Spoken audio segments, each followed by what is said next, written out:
Can you hear me? Okay, well, thank you to our last panel and panelists for telling a bit about your story and why you guys have joined the movement. Right now, we have coming up a special speaker and special guest to this movement. He began the Capital Preparatory School journey in Hartford, Connecticut in 2005, serving over 2,000 primarily low-income minority first-generation college students in grades pre-K through 12th grade. He has sent 100% of his graduates to four-year colleges every year from its conception in 2005, and has the unparalleled success of the Capital Prep schools has made Perry an internationally renowned educational leader, speaker, and best-selling author and advocate. So I want you guys to welcome our special guest, Dr. Steve Perry.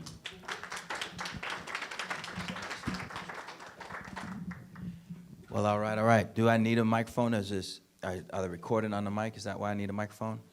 Yes, okay, awesome. And all right, we're going to work this out. I'm working my way around the room, if that's all right. Good morning. Good morning. How's everybody doing today? Very good. I'm having the time of my life, brother. That's my answer all the time. Because I don't know how else to express the joy that I feel that I get to be among the people who get to play a role in the lives of the most deserving children on earth. There are no days that are easy days that we have. There are no easy days when you are the founder of a school of any culture. But when you are a black person who has decided that you are going to start a school in the United States of America, there are no easy days. And so I say I'm having the time of my life because I recognize that if I do not live an aggressively positive existence, then the circumstances under which we operate will overwhelm me. It is not enough to wake up at 3 o'clock in the morning and wonder who's going to call out today. And then again at 3:30 and at 4, to the point that you decide, you know what, I wasn't sleeping anyway. It is not enough to hire our own people because we're so committed to our community, so down for the cause. It is not enough to sacrifice day in and day out. We have to make a conscious decision to live an aggressively positive existence, because if we do not, the pressures of this world within which we are in will crush us. Like a tin can pulled thousands of feet below the ocean's surface. For those of you who do not run your school with your spouse or your partner or your family, you have been asked how you doing by people who care about you. They say, how you doing, sis? And you think in that moment, if I start talking, I might start crying. Or if I start talking, I'm going to get mad again. And the whole ride home, I was listening to as much gospel as I could, because the drill music was going to make me turn this thing back around.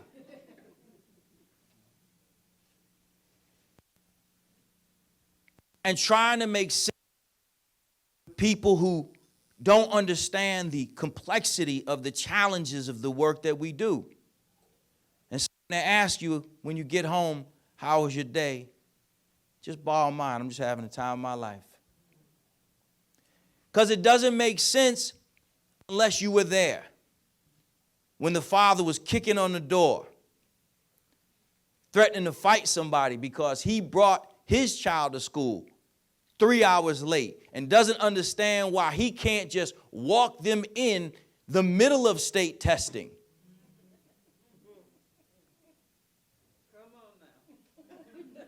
We're going to have a conversation. Y'all don't want to see all the texts I've been on this morning. You don't want to see all the conversation because it's take you right back to where you are. We have to have an honest conversation.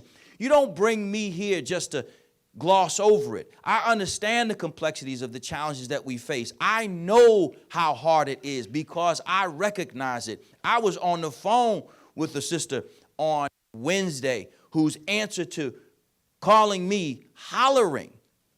At one point I said, sis, can I just get your name? I'm a concerned parent. Awesome.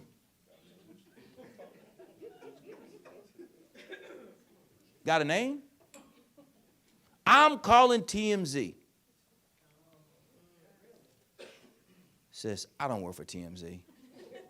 They're not my authorizer. They don't pay tuition. Have at it. I understand the complexities of the calling that we have, that we want in our community to do something that, quite frankly, has not really been done.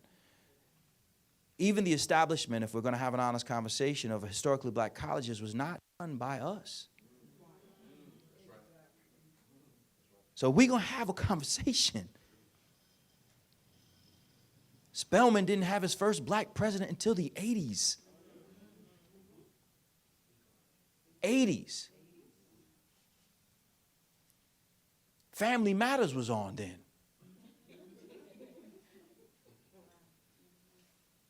We had already had Good Times. And the Jeffersons. This is the first time in American history that groups of black people, not singles like Marva Collins, but groups of black people are saying, I'd like to start a school. I'd like to bet our fortunes, bet our family, bet our marriage, bet the relationship with my children.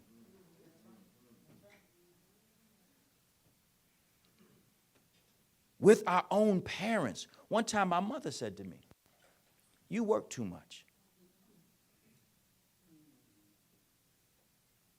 And then she went on to tell me about how I need to be there for my sons more. This is a mighty calling that you've answered. This is a mighty calling because of the complexity of it. That same parent who got so much mouth can't find a way to volunteer for a bake sale. Ain't been to nary football game. And can't buy the school uniform. But got nails and hair down to the floor. And you supposed to act like you don't see this.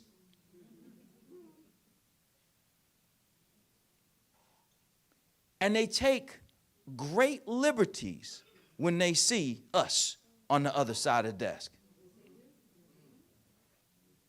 I am not your baby's father. You do not get to speak to me this way. I am not disrespecting you, sister, and for God's sake, you ain't going to disrespect me. Because I will call them boys faster than you can say Jackie Robinson. There's a complexity to the calling that we must establish in order to understand just how important the work you do is. It is so easy for people to see the other side, to see the celebrations without understanding what happens in order to make such a celebration occur. Why there are so many tears at graduation. Not knowing if the state, if you're state funded or in any way connected to the public sector, is going to hire somebody new who just hates what we do. And it really is that simple. I wish it was something more complex. And you know, like I do, they're not going to hire some white person to do that, hire some black person to come in and completely shut the lights off on you. Because they get away with it because you can't call racism, right? And they'll come with the same backstory that you have. From the same, of the same, but ain't by the same. We, those black founders, are in a place that no other group of school founders are. We're the ones who started with the least and expected to have the most. We've educated in strip malls, church basements, living rooms, trailers, and anything that has a top. You know I ain't say sides on purpose. Anything that has a top. And one would think that the community as a whole, that the nation as a central notion would see the work that we are doing with the least among us, and that they would rise up and pull together all the resources that they could muster to make it possible for more of us to exist. Yesterday I was in Buffalo, New York. Yeah, it was cold. That's why y'all in Virginia.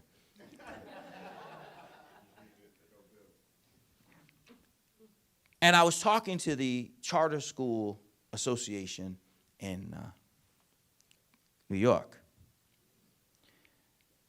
And I said to them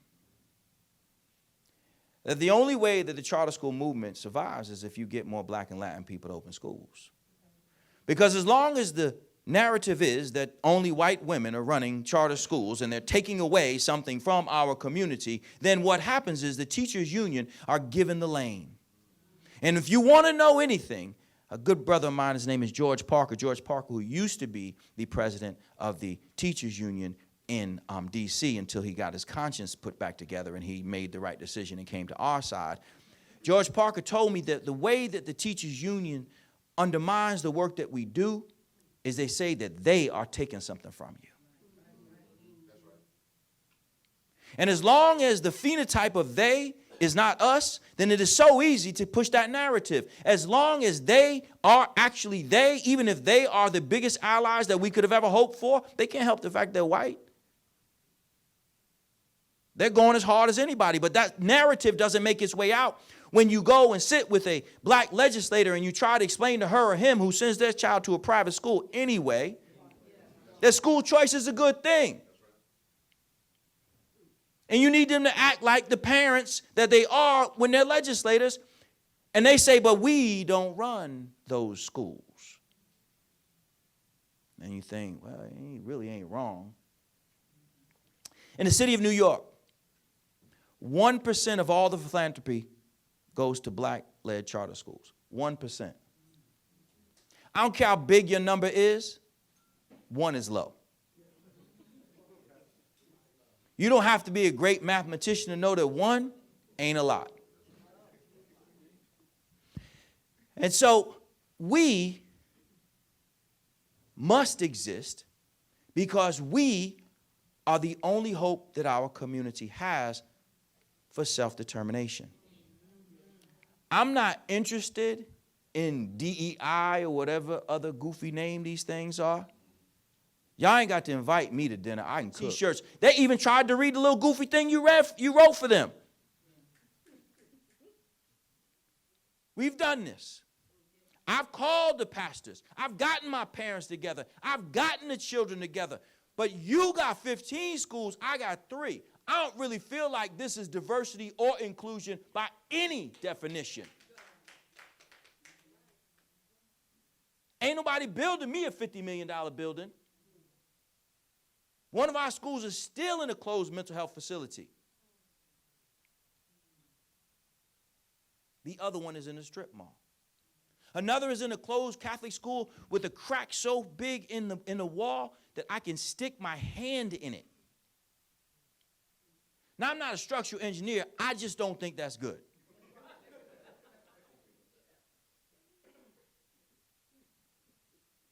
And so those people who call us their allies, then be an ally, damn it. Put me on like you put on. My friend goes up to the bar. Even if I don't drink alcohol, he goes up to the bar. He brings me back some soda. He brings him back some alcohol. We sit down. We both drinking something. I'm drinking what I want to drink. He's drinking what he wants to drink. He ain't going up there looking back, sit back right next to me, and I'm parched. That's not a friend. That's not an ally. Why? Because we at the same bar? No, I don't want to be at the same bar. Leave me home then. If you're not going to treat me right, then we ain't friends, we ain't allies. I need you to work with me. Hiring a couple of us to run organizations that have for so long been run by people who are not from our community is not diversity or inclusion. And if you know like I do, you've seen that one of the most effective strategies to make sure that you don't have to hire any more black and Latin people is to hire one and put them in charge. You know you were bringing me here today, right? I just call balls and strikes. Hire somebody to be the chief diversity officer. And watch how few people are hired after. Make them a black college president and see how few black professors get hired.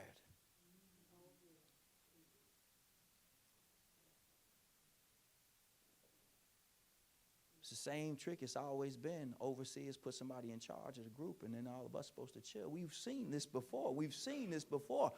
But the thing that is the antidote to all this, just give me mine. I don't want yours. I don't want yours. I don't want yours. When I first met Bishop Jakes, he said to me, he said, I'm not a jealous man. He said, because I believe in God.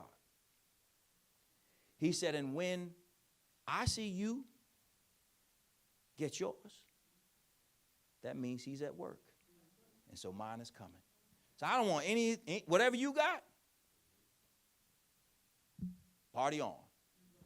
I just want mine. I don't want the larger networks to have less schools. Let me be clear on that.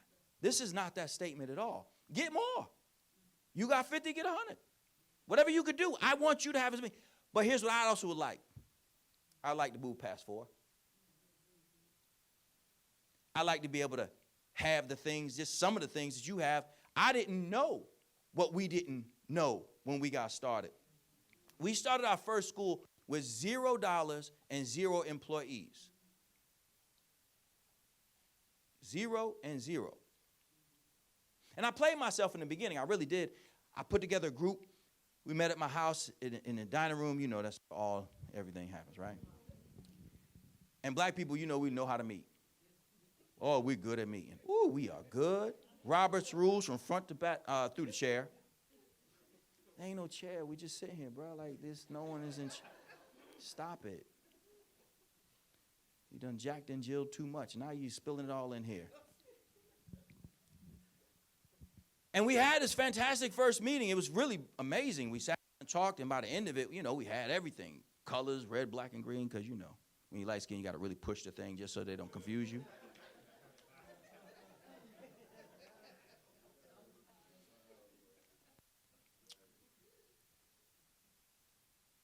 We haven't had a second meeting because, you know, we ain't really good on the follow-through.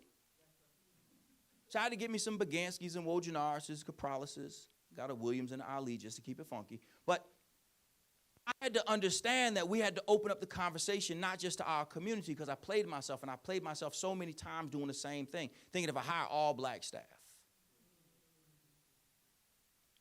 Oh, you've hired some too. I just want a staff who understands that school starts at the same time every damn day. And you got kids, I got kids. You got problems? You want to sit down here, mine? Let's see which one of us cries first. I just want a staff who sees that our children are beautiful beyond belief. I just want somebody who takes the lesson plan that we actually wrote for them and reads it.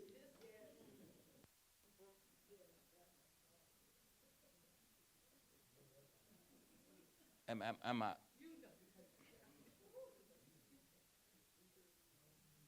Some toes are out. You're stepping on some toes, right? I just want to be able to explain to one of our parents that your child is at level 1. Level 1 is the bottom because 0 doesn't exist. But if I told you what level 1 meant, it would hurt you. If I told you that this level 1 where your child means that they're 5 grade levels below, there are only 12 in the game. So no matter where you start, 5 is far. And you coming in here hollering and screaming about us calling you about your child being out of uniform again is not going to solve anything.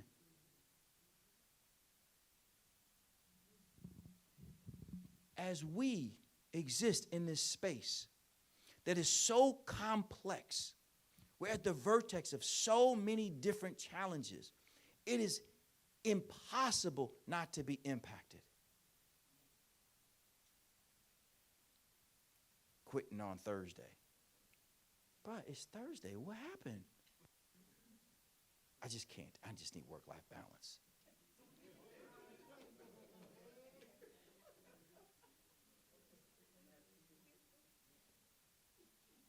I'm sorry. What I don't know what that means.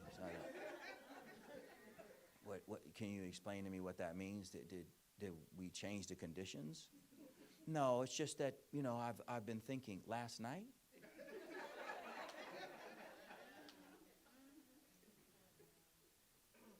So you just it's Thursday. You just done. You can't just walk it off like it's like that.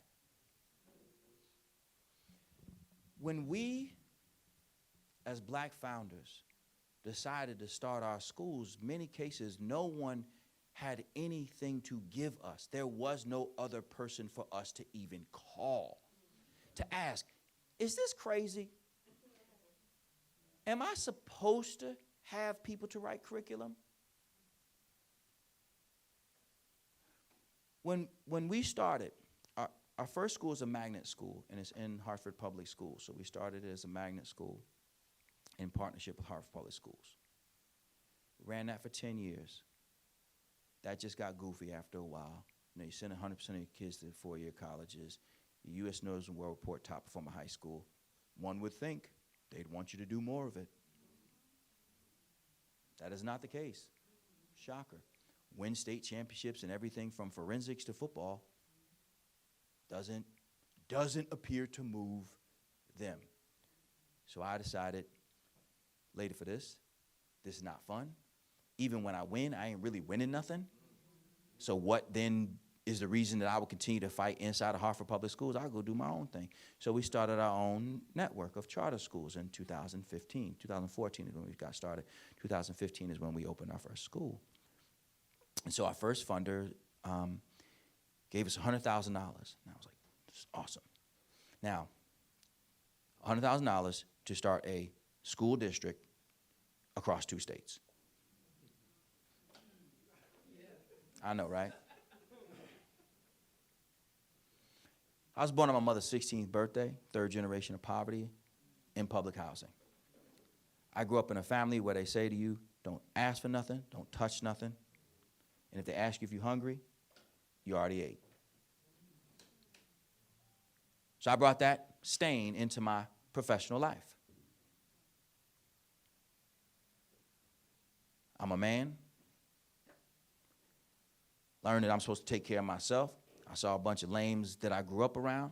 And as a man's man, you take care of your people. You don't ask people for nothing. You do what you got to do. You take care of your family. And if you're a real man, you take care of the community. I brought that into my professional life. And I never met a poor person who had opened a school before. So I brought that into it as well. And so this funder who gave us $100,000, the next year I asked her for $200,000. And she called me and she asked if she could speak to me. And I was like, damn.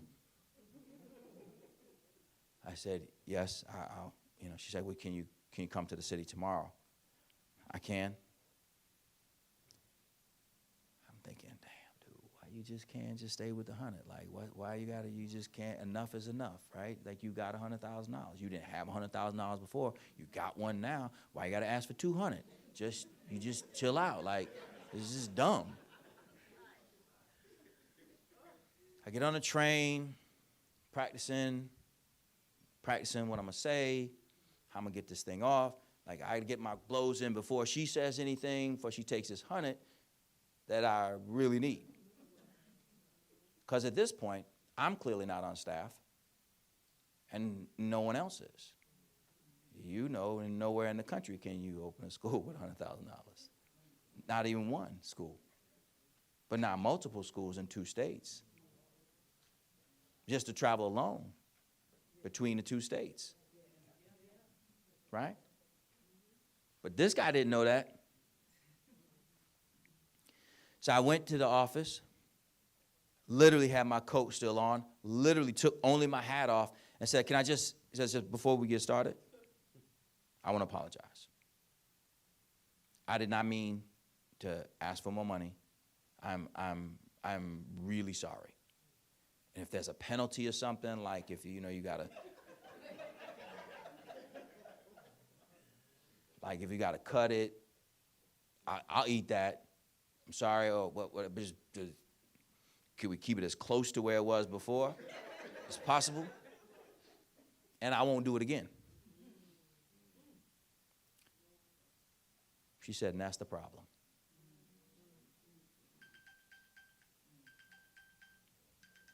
She said, one of the larger charter organizations had been there before I was. They asked for $50 million.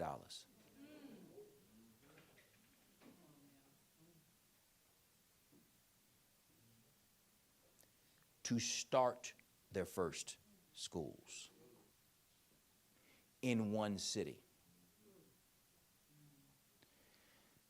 So I didn't want to call her a liar because that just seemed like a fantastic story. And I really just wanted to hunt it back.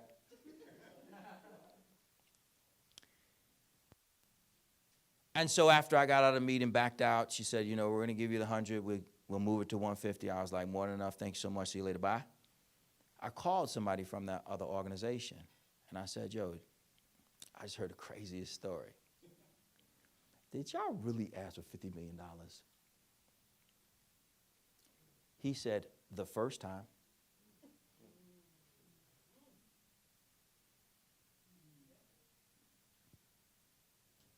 I said, you lying. He said, we've done that a couple times.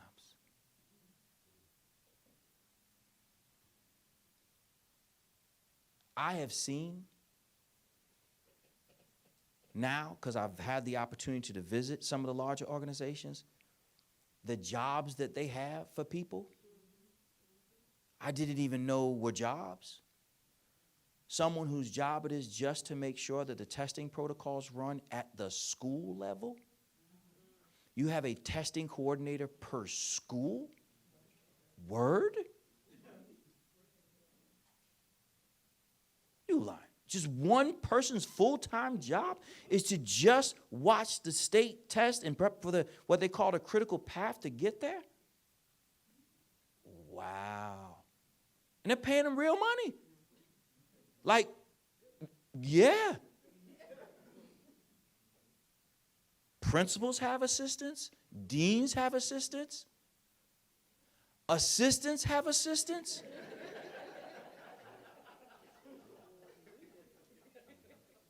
And I'm still making my own appointments. I had an argument with my whole staff. You need to stop this. We don't know what your schedule. I don't know it either. Y'all keep putting stuff on my damn thing. I don't know what it is. I can't even open my damn thing. I don't even know when I'm flying places. Well, yesterday, I'm coming from Buffalo. We have to hire you an executive assistant. Oh, my God. And we're really talking about that. We now are nearly a $40 million a year organization, and I'm deciding whether or not we're going to hire me an executive assistant, because what I really need is not an executive assistant. I need somebody to go in and teach somebody how to teach, and then sit there and watch them do it, and then make them do it when they don't want to do it, and then do it again and again and again and again until it gets done. I'll figure the schedule thing out. Stop sending me these goofy things. Somebody sent me something, toggle, whatever. I don't know what it is. I just got the Yahoo thing down, y'all. Stop changing it. Stop moving the ball. Stop this. Stop. Give me one calendar or give me my blotter back on my desk, and I'll be good. Y'all come in my office, look if it's there. He's busy. We make decisions like poor people do. We make decisions about things that you're not supposed to be deciding about. One of the biggest errors that so many of us make is we don't hire the back office that we need, and then somebody messes up a receipt somewhere, and then the first thing you know, you want to cover somebody something, and they say you stole something. You're like, dog, it's $50. Stole what? Do you know how much money I paid this week? No receipts. You know why you don't have receipts? Because I don't give them. Because I know I ain't going to get nothing back. The headache of just writing this thing out. You know, Dr. Perry, you should give us your receipts. To do what with? You doing a collage? Like, what is it?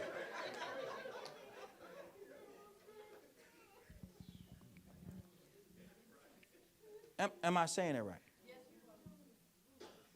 The challenges that we face in our community of black school founders are unlike anybody else. And God forbid you done just well enough to drive up in something that doesn't fall apart on the way there. Then everybody, oh, he must be rich. Oh my God, you're dumb.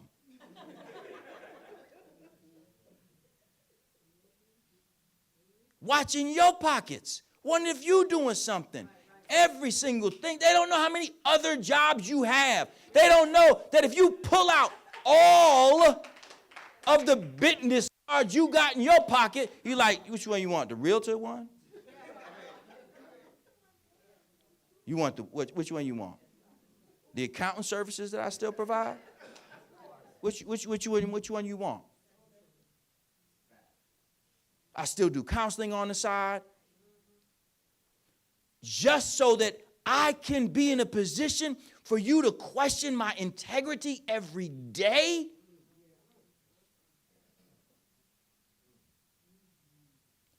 I need you to hear that I hear your cries.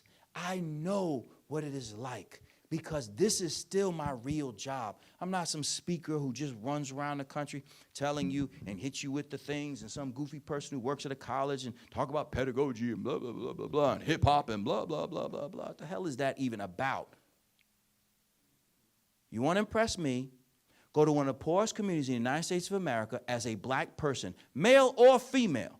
I don't even know what it's like for y'all sisters, because I know it's hard for me. I don't even want to hear. I can't even fathom what it must be to be a black woman who decides to start a school. But we'll get to that in a moment.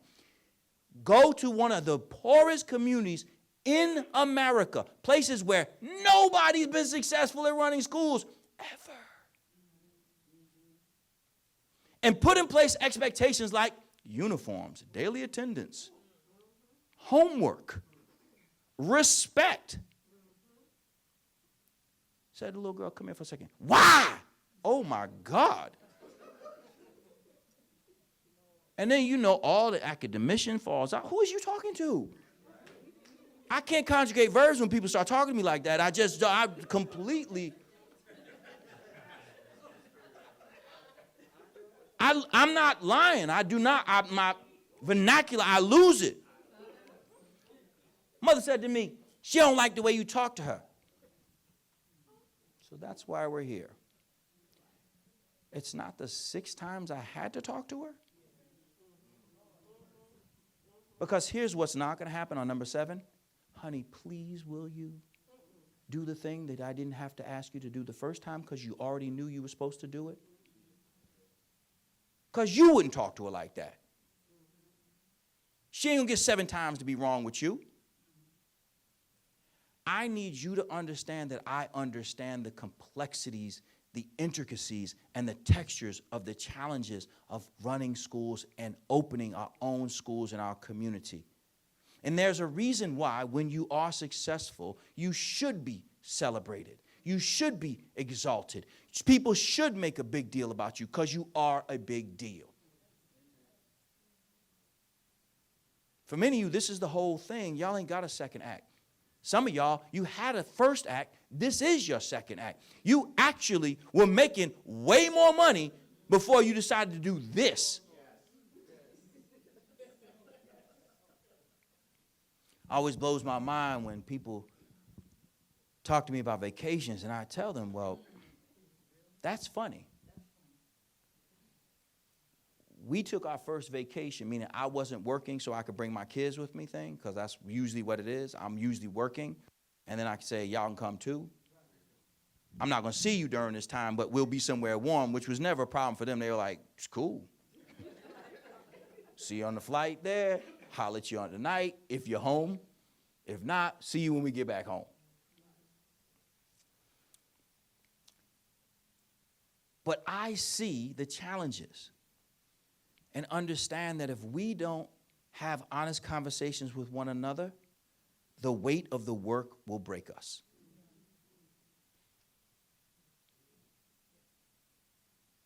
If I can't call Jeffrey Canada and say, brother, what in the hell? If I can't call Howard Fuller and say, what in the hell? Why are adults fighting at my football game? Why on Friday am I stopping 3 different adults? Why am I saying, sis, you're the team mom. Can't fight. You just stop, please. Brother, hey, you can't be throwing punches. That's child's. Please stop.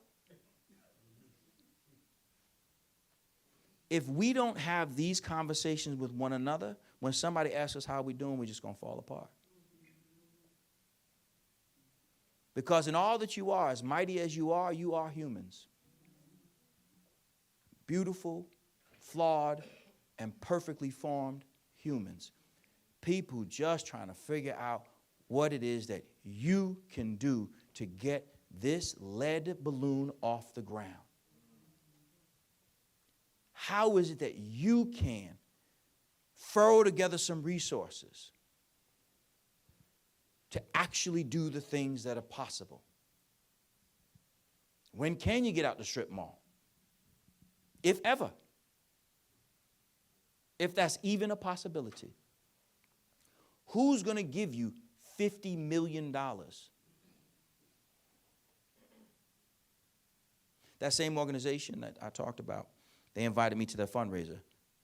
Kind of tough to do.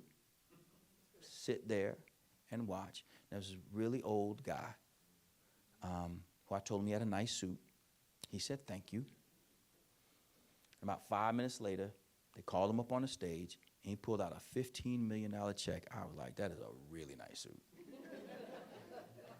That is a really, really nice suit. And he gave it to them. And I'm not saying they don't deserve it. Please hear me when I say this. I am not saying that they don't deserve it. But you do too. And until you start to speak up and speak out and get completely involved in the political process, this is going to be our fate. Scrimping and scrounging day after day.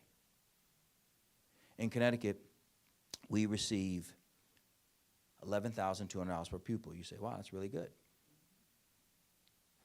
The district receives 17. And they get a building, $150 million building, and transportation, and a back office, and, for what it's worth, organizational memory. All of which, as a new organization, you understand, is all really important. Training someone on your systems takes a lot of time and money, only for them to come in on Thursday and quit.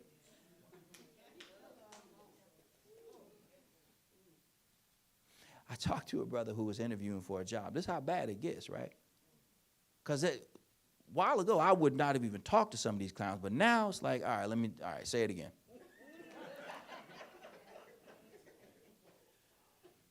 This brother told me that his job was a testing coordinator at this other school.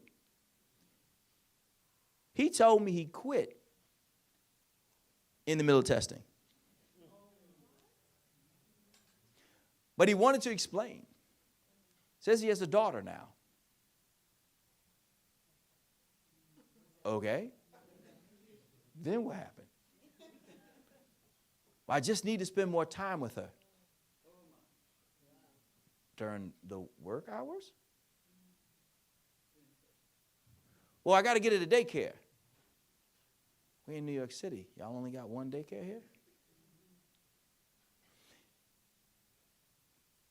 If we don't stand up and start to speak our truth, we won't be a we. This room will only get smaller. You know, like I do, more than a few of you have wondered if this thing's going to be able to keep going. And if we're going to be really honest, and I mean really honest, some of us accepting some level of failure is about to come. Depending upon the state you're in, whoever wins the gubernatorial race, it's a tough situation. We got crazy Democrats and crazy Republicans. And the crazy Republicans are the only ones talking about giving us any money. The only ones. Now, the crazy Democrats, when you talk to the black and Puerto Rican and black and Latin caucuses, to a person, they'll tell you, oh, yeah. And you know where their child goes to school because one of them goes to your school. Or your child and their child go to the same school. And you know they didn't even go to neighborhood schools. There's no hope of them sending their kid to a school in their district. If you made it a law, they'd break the law.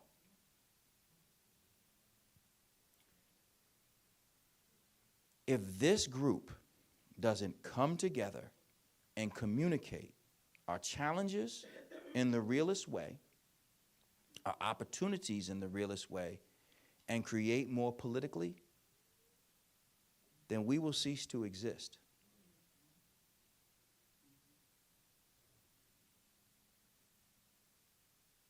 Many of you have wondered if it is even possible for you to hire a person to replace you ultimately.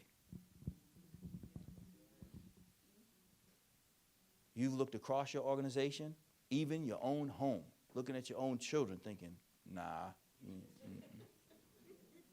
you ain't built for this either. My first phone call at 5 a.m.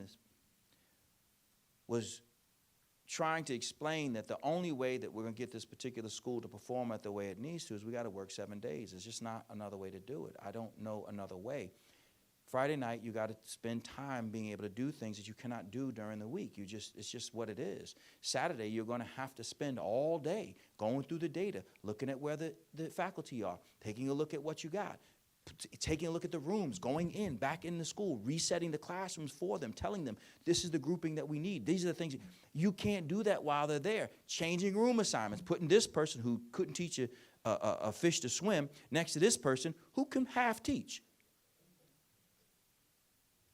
Can't do that on Wednesday. Can't do it during lunch. Then walking the building, making sure everything's the way it's supposed to be. People don't understand the only way to run successful schools is to outwork the issue. My grandmother said the devil's so busy. He works 24/7. And so in order for us to beat back poverty and racism, we can't do 7 o'clock arrival, 3:30 departure. And finding anyone, anywhere, who's willing to ride with you on that.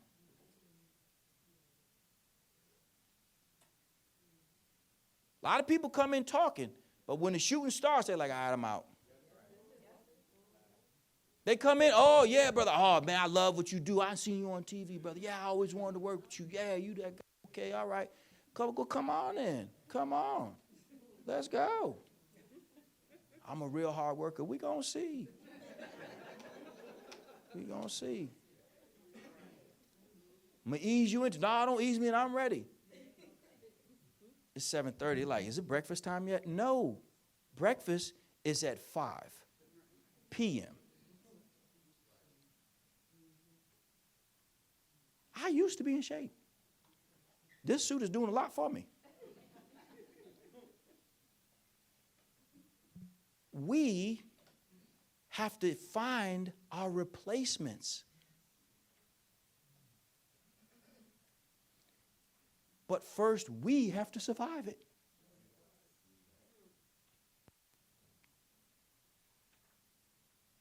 Which means we have to make sure that the state within which we live and the country within which we live celebrates the work that we do by creating real money so that we can really run schools like you're supposed to run schools. I'm not asking. This is the difference, and I want to make sure I make this clear. When the teachers' unions are asking for more money, they're just asking for more money per person so that they can have more money, so that they can have more influence. That is not what I'm talking about. I'm saying when we don't have a person to manage the science curriculum, and I'm hiring somebody who's 21 years old, may or may not have majored in science, because that's the truth. One time I was interviewing somebody for a math position. I asked her to teach me how to do something, and she did it wrong. Like, the actual answer was wrong. We hired her for English. This is a tough time.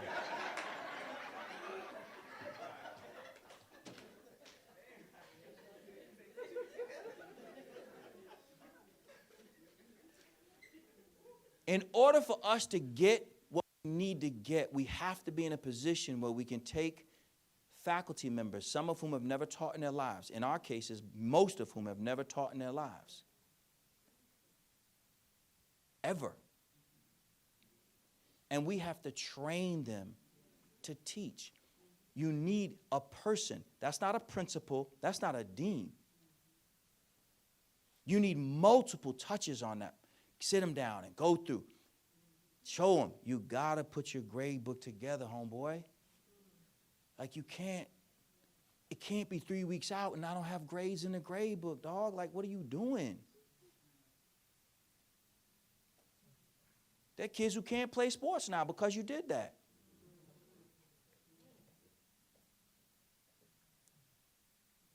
Parents who really want to fight. And on this one, I'm going to let them hit you.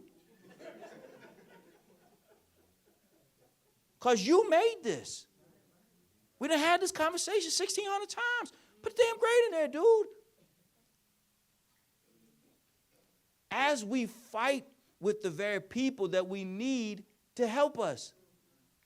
Well, I need to be able to grade during the day. So you need another prep?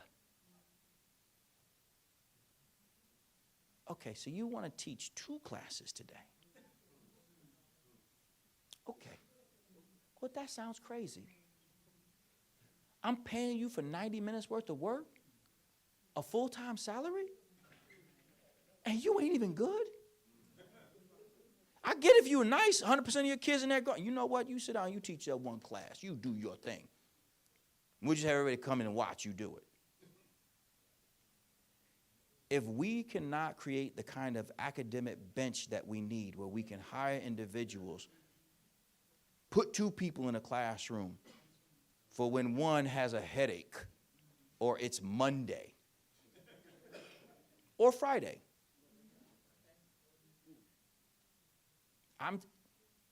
Transparency, I didn't call one of my schools today. I don't want to know how many people are out.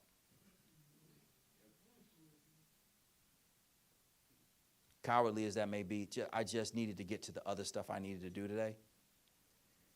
I needed to get out. It was 5 already. I had the other folks to call.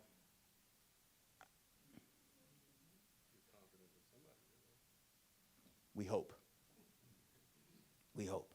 And so, if we don't have these kinds of conversations where we can be honest with one another and transparent with one another and let them see our dirty laundry in the same way, because ain't nobody here, anybody's authorizer. That's not even what we're here for. If y'all can't call on each other and say, so hold on.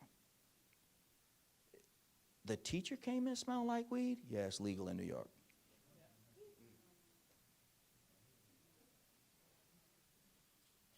Yeah, it's legal. What did you do? What can I do? What can I do? Tell her don't smoke weed in your car on the way to work? Fire her? Do you know who I have waiting? Do you know how many people I have that are? So what do I do? Ask her politely. Can you wait till after work? What do I do when a young woman comes in wearing close to nothing? Working with high school kids. What are my options? There was a time I'd have been like, bye. Who's coming? 350,000 vacant teaching positions in the United States of America. The overwhelming majority of them are in your communities and mine. And that's just the actual living people to do the job, not people who can do the job, just a person. School districts are allowing high school graduates to be substitutes. College students, but they're not in college. They're not. Trust me. Who's in college that's available all day?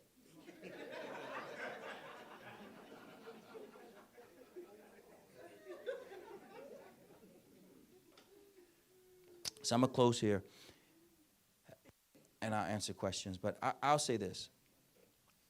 I get it. I really do. I've cut almost every vacation thing that I've ever considered doing short.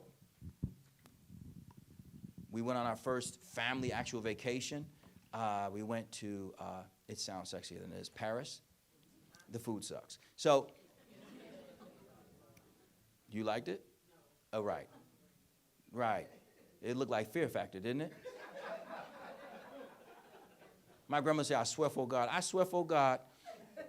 At one point I thought, if I pay you, will you let me come back there and cook? Because y'all got to have something back there that says Lowry's or something. Like, there's got to be something. You got to have us seasoning in this God-forsaken place. And my sons the whole time were like, can we go to McDonald's? And I'm like, what kind of horrible Americans are you? You want to go to McDonald's? After a while, I was like, y'all go ahead. I mean, just have at it, dude, because this is gross. Gelatin duck? Are y'all, am I being punked? Like, no, I'm not eating. It looks like dog food. What are you doing? The entire time I was there, making sure I was up when school was open. Most of the pictures that you see, I was putting my phone behind my back, or I just gotten off of it. The entire time.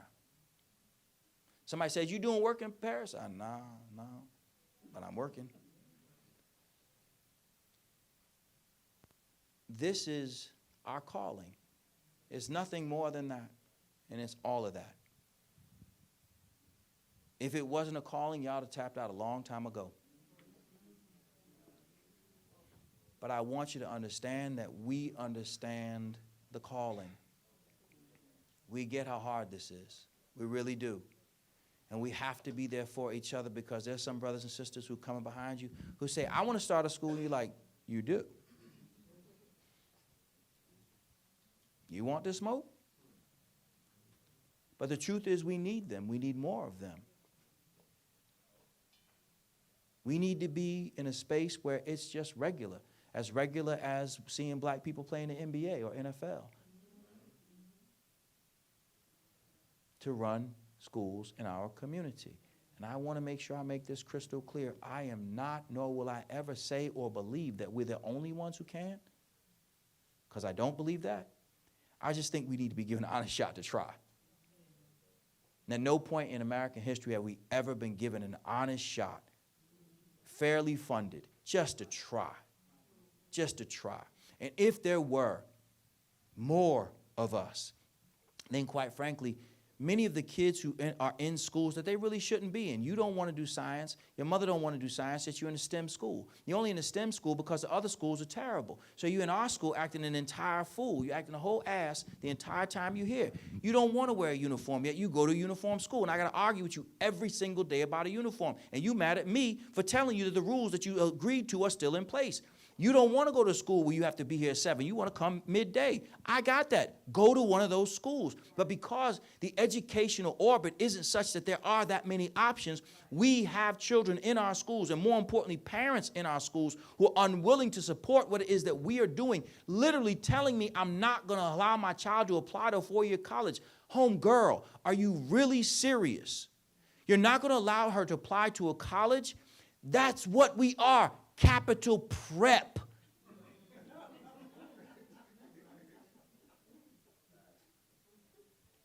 You want to argue with me about this? We have a 2-sport requirement. That's what we have. We told you that on day 1. She don't like sports. Didn't ask. Didn't ask if she likes English. Didn't ask if she likes Spanish, because she got to do that too. But one of the problems is because there are so few options right now, you end up with that child who should be in a restrictive setting. For real. For real. For real. Doesn't mean that mother's a bad mother or a bad parent, or that mother and father are bad parents. But this child is not ready for general population. It's just not what he's ready for right now. That doesn't mean that's a bad thing. And it doesn't mean we're throwing him away. It just means that the resources, the measly resources that we have with one person who's 21 years old who can't teach a dog to bark is not in a position to be able to deal with somebody who's ready to flip a table over at the drop of a hat. That's not fair. Put 2, 3, or 4 of them in a classroom, and it's all bad at that point. And we don't have a central office that we can send them to, or another one of the district schools that we can send them to. We're the whole damn district. So this is it. And then that same parent makes way, because they know how to make their way to the authorizer, and write the longest Unabomber email in the world. Right? Accusing you of being everything but a child of God. And all that needs to do is land on that person who's at the state, who you know those like charter schools, and looks just like you. And wants to launch an investigation. They ain't going to find what this woman said, because that's not going to be. But now they got the door open to come in and find something that you didn't do. And God knows you didn't have enough people to do every damn thing, so you know something is missing. I promise you. You look hard enough, and you might even not have looked that hard. This woman was yelling at me about the TMZ. Y'all got rats. It's New York City, sis. You do too.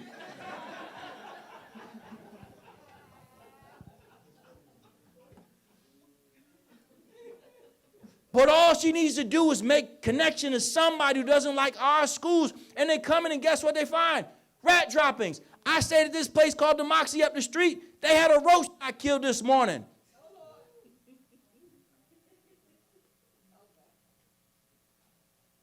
I'm telling you that I understand what you're going through, and the only way that we survive is to mash the gas, to go harder, to create opportunities for more schools to exist. They can take us out of their onesie-twosies. If you are the one in your community, if you're the only sister who runs a school, if you're the only founder, if you're the only small private school, oh yes, because they want to hook up like nothing else. Why can't you do it for me? Because I would close. What are you talking about? Go ask that white dude that. Go ask the diocese for a hookup. How tall is your child? I'll tell you how much you're going to get. How fast can he run? I'll tell you how much you're going to get. But if he can't run, can't jump, can't throw, can't catch, let me tell you what the whole cost is. And the same for me. We, as long as this room is small, we're all in danger. We have to find more people to do this work. To save our own behinds. Across the street from Walgreens, what do you see?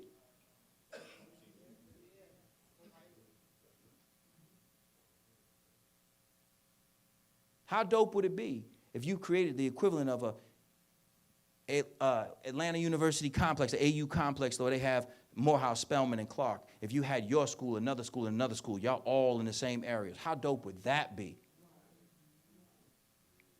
Then maybe what you could do is you could share some of the back office responsibilities, because that is expensive. And if you play around if you want to.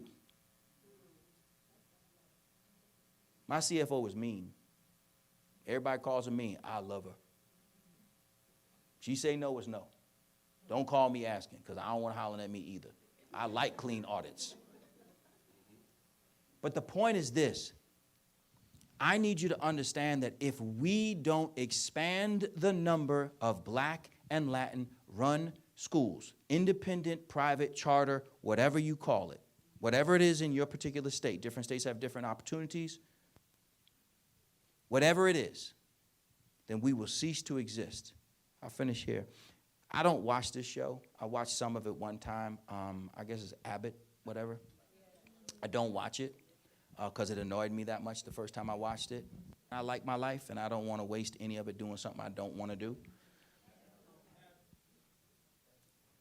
And I saw some friends of ours who are in the movement were saying that they had a charter school owner that they were going to put out there, and, you know, they're going to present him as, like, you know, the robber baron guy. The sister whose show it is went to a charter school.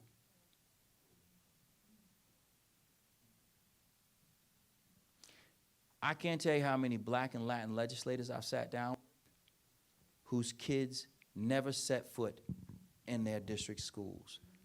And they've never voted for anything that will increase funding, increase opportunity for anyone to open more schools of the type that their child attends. We have to change that immediately, lest we cease to exist, unless these beautiful children don't get the opportunity. I just want this to settle in your mind. These young brothers and sisters are sitting among Black people who started their own schools in their own community. Imagine if that had been you, what you could have thought possible. Imagine had that been you, where you be today. They'd be sick of you. Imagine what happens when they start theirs and the room is 10 times the size. Not a room, but in fact a conference across multiple days, tens of thousands of alums of those schools. Talking about they want to start their own. The revolution will have been televised. How you doing? Having the time of your life. Thank you so much. They'll give you the mic if anyone has any questions. Yes. Thank you so much for being transparent. I'm Ariane Craig Jalla. My husband and I started Hype Academy in New Orleans about 11 and a half years ago. And it resonated, everything that you said. My question, though, is why? Why continue to do the work when we have so much coming against us? It's a real question. It's a real question, and I can't answer that question for anyone but me. This gives me life. On January 3rd, I was on a Zoom meeting, and I was at my house, and we have an office outside the house. Sounds more than it is, it's a garage. So I was in the garage. And while I was on the Zoom, I was talking to the board chair of our schools in New York. He's an attorney, his wife is a physician. And so he was home too. And I was having a meeting about someone who we were getting ready to fire. And he had asked me a question, and I said to him, I had anticipated that we were going to end up here. So that's why we've already done these things. I knew we would need an attorney, is what I said. In my head, I said that. But I could see that he was looking at me while I was talking, and it was clear that he wasn't understanding what I was saying, which was getting really frustrating because I do this for a living. So I said it again, and it was clear that he didn't understand me and got me very upset. I thought, what the hell? Why is he not understanding me? Like, I thought it was a Zoom moment where it was just glitching. So I waited. And it wasn't. And so I tried to get up, and I fell down. And when I awoke, one of my colleagues who lives in the neighborhood was kicking on the door. And not long after that, I was in brain surgery because I was having a stroke.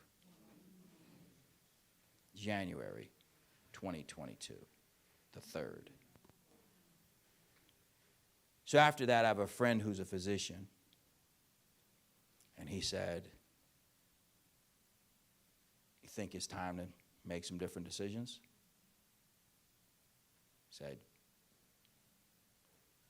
what you had, I've not seen anyone survive.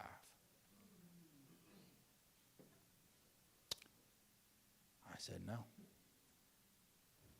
For me, it was kind of cool. It was almost like a mock funeral.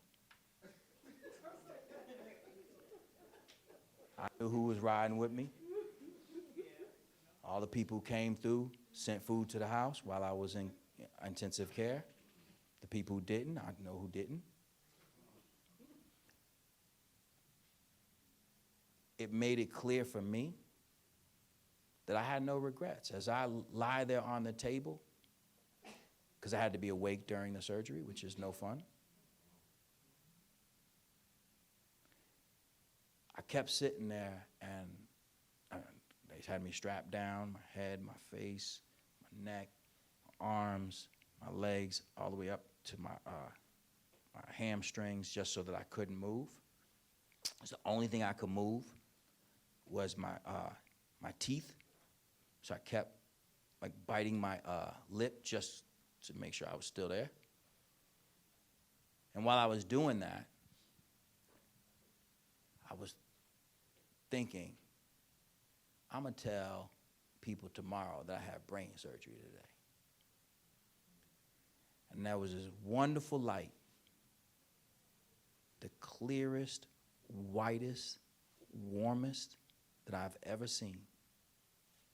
Ever. There was not an interruption in it. It was without a flaw. And at no point, and I could feel it. I could feel him right here.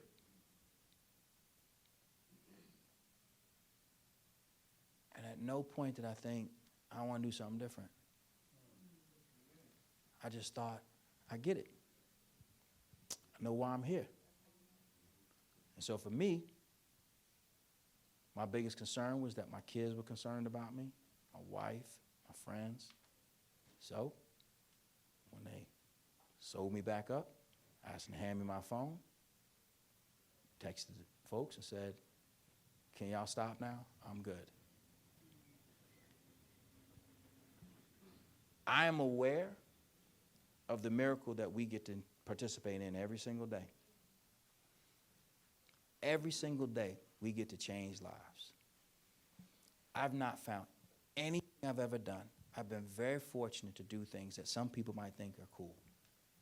But the reason I get to do them is because of the thing that you do, which is actually cool. I love going to the football games. I accept the fact that every 72 hours, some parents are going to come in and lose their ever-loving mind over nothing. But that, to me, is my why. And at the end of it, if not us, then who? There is no long line to take the reins of this stagecoach. If not us, then it's over. I genuinely believe that. I'm fortunate enough I get to travel the country. There ain't a lot of people with the courage that you guys have. This is different. They talk about it.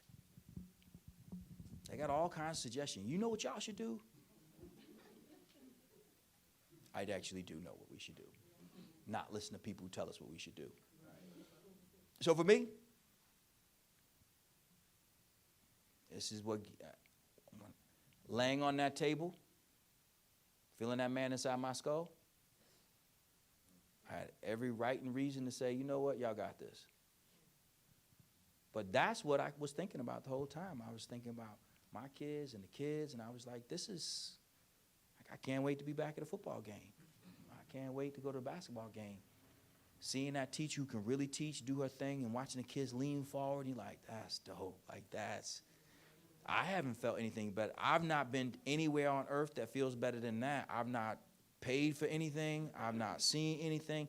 Nobody's even ever told me a story. One time I was talking to Steve Harvey. I do a camp with him here. And so it was around midnight, and let's just say it was midnight conversations. And he said, Doc, what do you really want to do? Like what? I don't know what you mean. What do you really want to do? Like, you want to get back into the TV thing? So the TV thing happens. It happens. It's not something I pursue. I'm not chasing it at all. My publicist here, she would tell you, I've never chased this stuff that people brought to me, ever. Not ever, despite the fact people would rather I do that. I said to them, I just want them in really good schools. That's fun to me. I just have never seen anything else that is more fun. And when I'm done with this, I'm done. Like, y'all gonna have a hard time finding me. I'll be gone. Just find YouTube videos of what I used to say.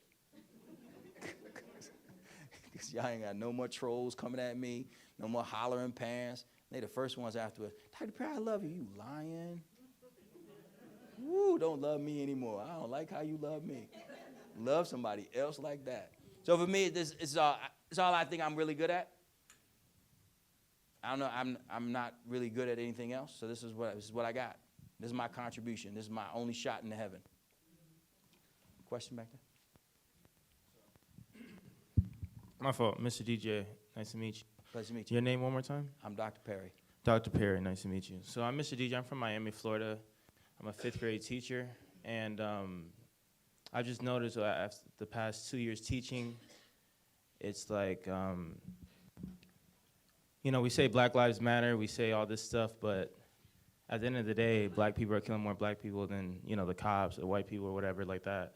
And I just feel like it drives from toxic masculinity and just kind of like this alpha mentality that we're trying to portray.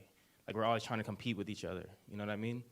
And so I just kind of wanted to ask,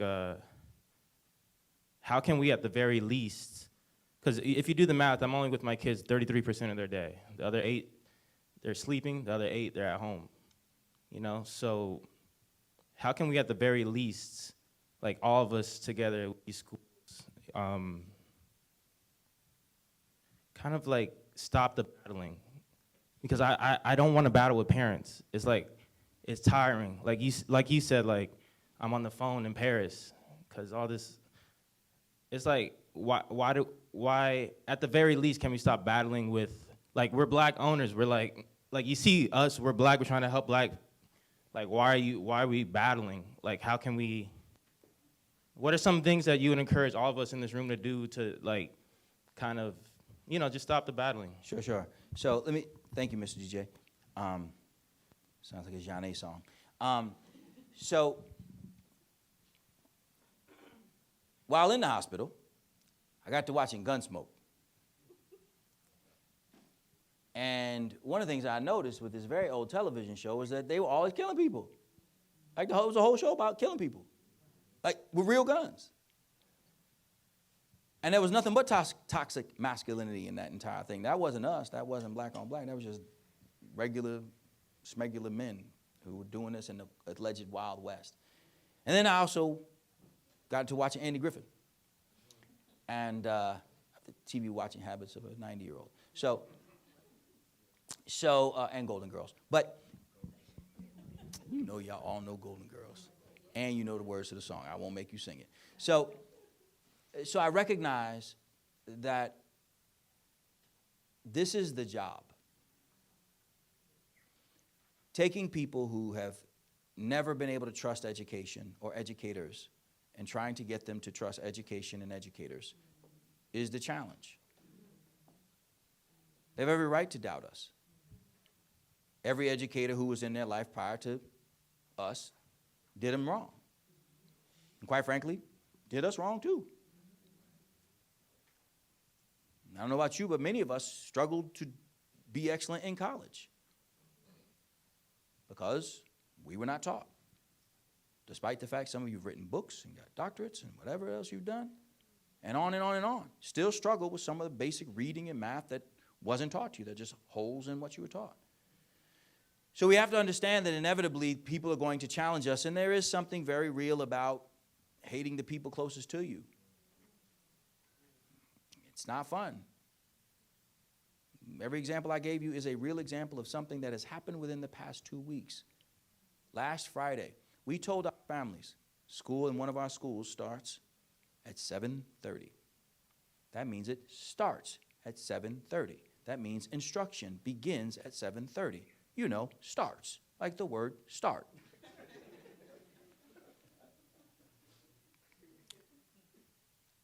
And if you get there by 7:15, you have a hot breakfast, time to settle in, get your little life together. Do what you got to do. We told the families that you have to be there by 7:30 because school starts at 7:30. But if for some strange reason you're late after 8:15, we close the doors. We had a father on Friday last kicking the door, punching the door, screaming, threatening to hurt people because he said he was outside and it was cold and we ain't letting kids into the school. He came at 8:45. And we were in the middle of testing. The kids could hear this gentleman on the 4th floor during testing. If there is a solution for such an individual, I do not have it, brother. Or the other parents who were there with him who didn't say to him, my man, what are you doing? Hey, what are you doing? This is not fresh. Stop. Or the children said, Mama, school started almost 2 hours ago. I shouldn't have gone to the bodega, waited for my hoagie, waited for my egg sandwich, got my sugar drinks, and then didn't even eat it, walking to the school, expecting to sit down, kick their way through the class, sit down, and eat it. Ain't gonna be mad because we ain't gonna let them eat it. And then the parents gonna come down and what? Why are you throwing my child's food away?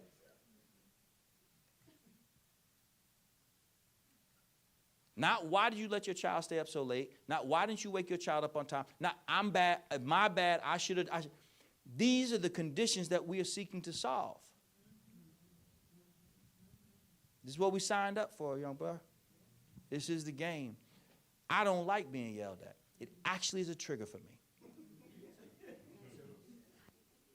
In a very real and very unprofessional way. When people yell at me, it's like David Banner. You wouldn't like me when I'm angry. So please stop yelling at me. I'm just asking in the most polite way. And don't look at me like that and don't say those things because I speak what you speak. Please don't. Please don't. This is a hand-tied bow tie. It is a hand-untiable bow tie. Please, please stop. Just go home, my man. Just go home. You ain't got to do it like this.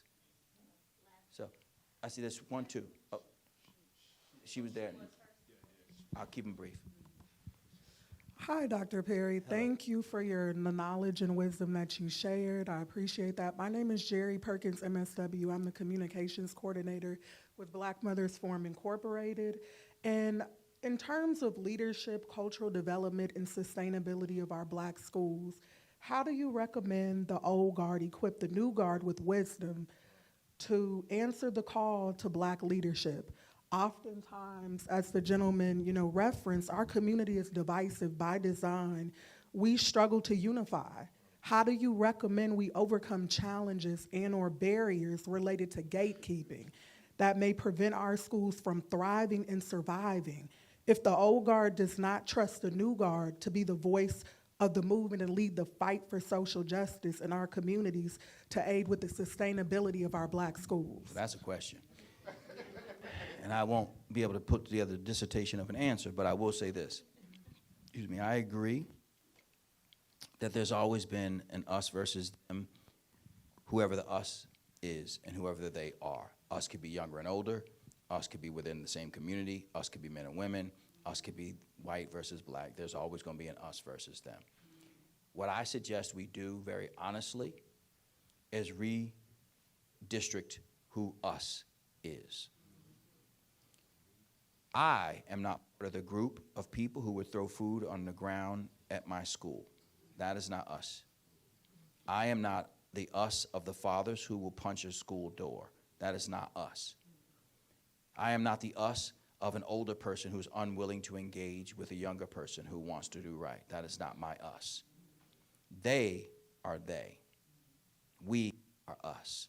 And so what I suggest we do is we redefine what us is. Us, quite frankly, isn't just Black, because we didn't get in this hole by ourselves and we ain't gonna get out by ourselves. Us is white and Black people, Asian, Latin, and other, coming together to find ways to find solutions, recognizing that we too have a stake in it. One of the reasons why we struggled with bringing other people into our conversation is too often they didn't come in and take over. Not fresh. Stop that. But when we can have a conversation among equals, then we become we. And we is not just Black. We is a community of people who care about doing right by people regardless of where they come from. And that's been part of our problem. Our problem has been that we've limited ourselves to one part of the solution, which is people who are phenotypically Black. But phenotypically Black, even genotypically in your same family, ain't riding for you. So just in the same way I don't get along with everybody in my family, I damn sure don't get along with everybody who's Black, and I'm not going to limit myself or my calling to just a piece of the team. I played myself way too many times trying to do that. Way too many times thinking that because somebody has the aesthetic or the backstory, I'm from Harlem, I'm from the Bronx, I grew up this way, I grew up that way. Yeah, but you are awful. The things that you're doing are destroying us. And no, you're not selling drugs, and no, you're not even using drugs, but you're a math teacher and you ain't teaching math, dog. I argue you're worse. So the us is an amoeba. It's always changing shape. It's a district that you redistrict from time to time. We are not in a position to allow ourselves to be cordoned off to them. They are they. We are us. And you find more of these people, you pull them together like we do. We have regular conversations. We keep expanding this conversation to make sure that we're here for each other and we can build upon what each other knows and let them bang on the door outside. A sister at the back, last question, the white top.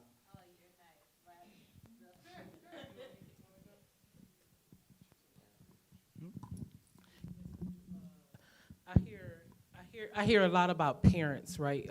From a negative tone, from you, like how parents are perceived.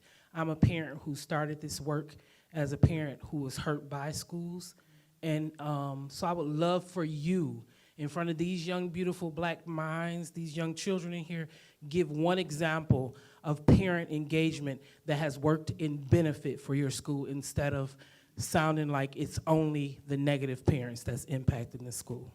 So let me begin by saying thank you for your question. Second, I use multiple examples throughout the conversation about things that we struggle with. Some of them are parents. I also talked about teachers who are not doing what they need to do, as well as legislators not doing what they need to do in order to set a framework for the fact that I understand the struggles of running a school. not to discuss any particular group as a negative force, but recognizing that when I talked about what I just talked about, I talked about what actually happened and the impact that has. Similarly, as you heard me say to the young brother, one of the things I said to him was, it makes sense that parents wouldn't trust us because they were done wrong and their parents were done wrong, and in fact, why would they think that we would be any different? That being said, in addition, so to talk about some of the things that we've seen work, which is hard, very frankly, because in our school and many of the other urban schools that we work in, the contentiousness is real. And so we rarely get parents to come out in the most helpful ways. If we want to have a frank conversation, it is rare that we can get parents. And we've done everything from, but I just want to continue to answer your question. I promise you I'm going to get you, I promise you. No, that's what I'm in the process of doing. I'm in the process of doing. So, because it's so challenging, we've tried so many things. Everything from creating opportunities for people to get a television, large screen TVs, to taking them on trips, all the way to the simplest things of asking them to punch cards. If you come to a game, you get gear for the kids, for yourself or whatever, or even a uniform, what have you. We've tried many things over the near 20 years, well, actually 20 plus years that we've been doing this. It is a challenge to get families from our community to come out, to support. The thing that I've seen get the most parents out most often, sports. The best and most consistent engagement that we've seen is when your sports are good.